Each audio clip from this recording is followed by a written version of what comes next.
Salinity is not a barrier to production. Please welcome the captain of the opposing team, Dr. Richard George.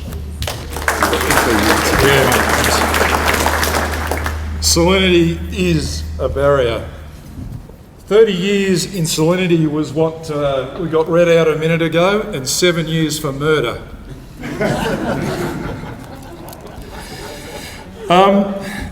We drive through the Wheatbelt and talk about salinity. We see it grow every day of the week. If these guys were so good, it'd be all green. It's not. Let's talk a little bit about what they said. Sarita showed us a fantastic graph and a demonstration by picture of grazing sheep on saltland. That picture by Ed, her peer and mentor, only relates to 30% of the saline land. The other 70% is too saline for that picture. Experimental evidence, a bit dodgy. The other one, she said, there's all these new systems in the glasshouse. Checks in the mail, Sarita. Glenys, fantastic personal commitment, and working with Glenys for not quite 30 years, but a lot of them, I know it to be true. She's a good trout.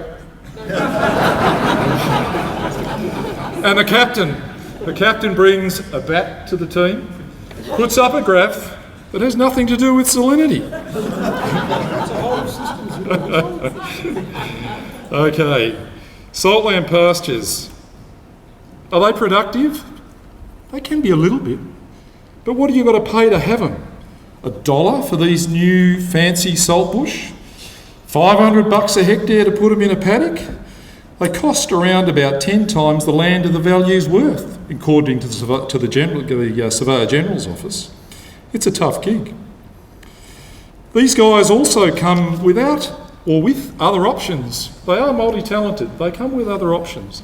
Other than just saltbush, along the line of fancy names, under the land of Purzel, which is the land that they live in, productive use of saline land, they've brought to the table some really far-fetched schemes.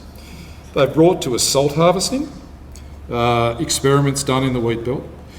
They've brought to us brine shrimps. They've brought to us seafood. Is anyone in the audience still growing or doing those things? Which comes to the point. The RSPCA said of aquaculture, 101 ways to kill fish. I'm sure they would have if they had them. Okay.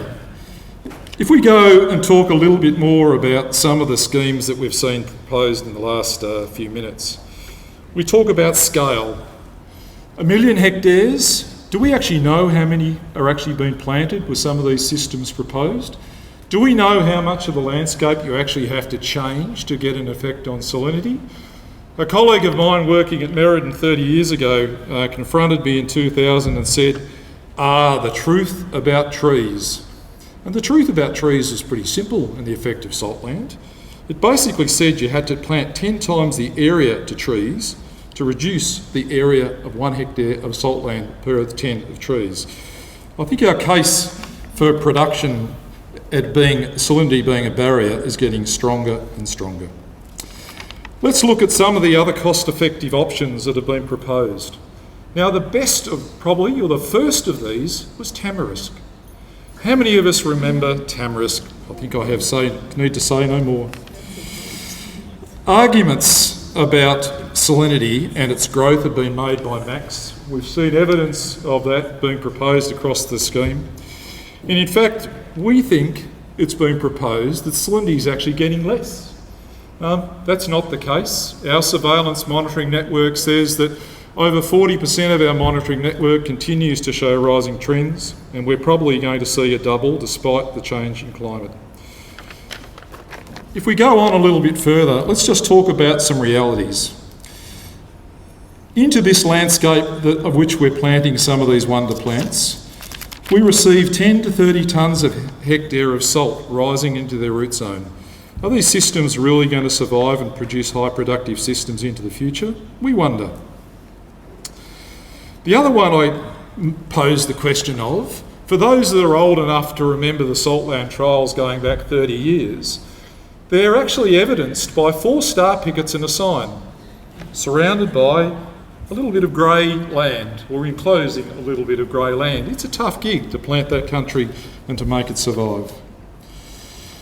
Finally, if we get to some of the futures of the wheat belt and look at where Salinity lays in the futures of that wheat belt, let's go forward and consider it. 30 years ago, in the first field days on Salinity that I gave, the proposition for Salinity was held by an argument that it can't come from the wheat belt, there isn't enough water here.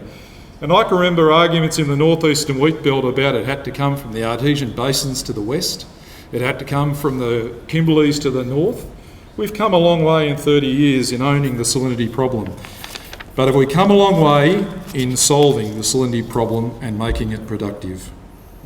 The other one I pose, not in jest, is look at the field days attended by modern farmers, look at their age and count the number of 20 and 30-year-olds attending Salinity farmers' field days.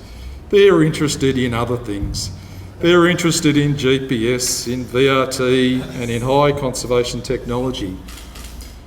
In 50 years' time, will they be farming in the wheat belt on 100 hectare patches of saline land? I doubt so.